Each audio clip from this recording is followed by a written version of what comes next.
कांग्रेस दल माननीय सभापति एवं ऑल इंडिया कांग्रेस कमिटी जहाँ को प्रार्थी कर श्रीजुत घासीराम माझी गला 2024 निर्वाचन में जार 51,000 भोट से निजे पाई आदिवासी समाज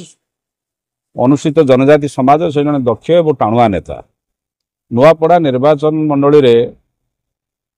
98,000 भोट केवल अनुसूचित जनजाति अच्छी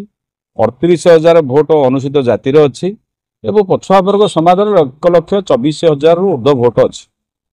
तेणु वर्तमान आकलन एवं माननीय सभापति भक्तचरण दास जो वरिष्ठ नेतृत्व कांग्रेस से जीतिक आसवर 100 भाग लोक भोट देवाई प्रस्तुत अच्छा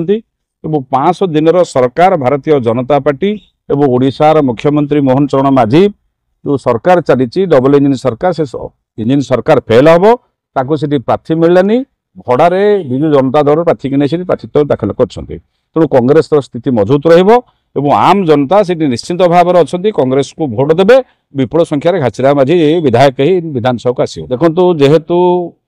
19-24 निर्वाचन से लड़ी 51,000 भोट पाई एवं पूर्व सभापति पीसी सभापति 15,000 भोट पाई समस्त भोट को आकलन कले आमको अनुसूचित जाति वर्गर 50% भोट मिल 15% ऊर्ध्व भोट अनुसूचित जातिर भोट मिल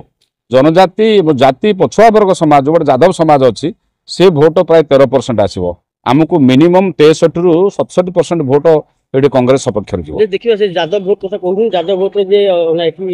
राज्य सभापति अच्छा शिव हाथी जादव जे समाजवादी पार्टी पुओ प्रार्थी से भोट शुणु शिव हाथी की लोक कहीं जाना समाजवादी पार्टी से राज्य सभापति समाजवादी पार्टी जे सभापति थे रवि बेहरा से नहांती सुपुत्र प्रार्थी होती सपक्ष भोट जीवनी से संगठन ऑर्गेनाइजेशन स्किल पाखे ना समाजवादी पार्टी ओडिशा रे से सफल होगा ना।